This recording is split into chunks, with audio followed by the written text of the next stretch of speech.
હવે જોઈએ સમાચારો વિગતવાર. ભરૂચની પાસપોર્ટ કચેરીઓને આરડીએક્સથી ઉડાવવાની ધમકી આપી હોવાની ઘટના સામે આવી છે. ભરૂચ હેડ પોસ્ટ ઓફિસમાં ખળભળાટ મચી ગયો હતો.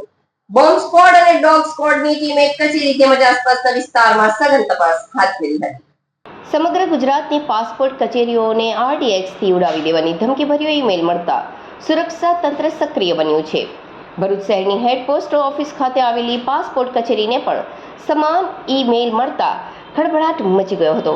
ધમકીભર્યો ઈમેલ હેડ પોસ્ટ ઓફિસના સુપ્રિન્ટેન્ડન્ટ અધિકૃત ઈમેલ આઈડી પર પ્રાપ્ત થયો હતો. આ ઈમેલ મળતા જ કચેરીમાં કામ કરતા અધિકારીઓ અને કર્મચારીઓમાં ચિંતા વ્યાપી ગઈ હતી. તાત્કાલિક સુરક્ષાના પગલા રૂપે કચેરી ખાલી કરાવી તમામ કર્મચારીઓ અને હાજર અરજદારોને બહાર કાઢવામાં આવ્યા હતા. આ ઘટનાની જાણ થતાં જ બી ડિવિઝન પોલીસ, એસઓજી અને અન્ય પોલીસ અધિકારીઓ તથા સ્ટાફ સ્થળ પર પહોંચી ગયો હતો.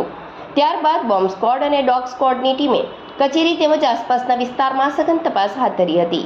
આ સમગ્ર પ્રકરણમાં ધમકીભર્યો ઈમેલ કોણે અને કયા સ્થળેથી મોકલ્યો તેની દિશામાં સાયબર ક્રાઇમ શાખાએ તપાસ શરૂ કરી છે. ઉલ્લેખનીય છે કે અગાઉ પણ ભરૂચ જિલ્લા કલેક્ટર કચેરી અને કોર્ટ કચેરીને ધમકી મળવાના બનાવો સામે આવ્યા હતા.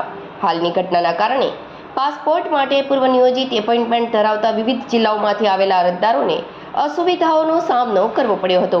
ખાસ કરીને શનિવાર અને રવિવારની રજાઓને કારણે પોલીસ તંત્ર દ્વારા સઘન તપાસ ચાલુ રાખવામાં આવી છે અને પ્રાથમિક તપાસમાં કોઈ શંકાસ્પદ વસ્તુ મળી ન હોવાનું સૂત્રો જણાવી રહ્યા છે.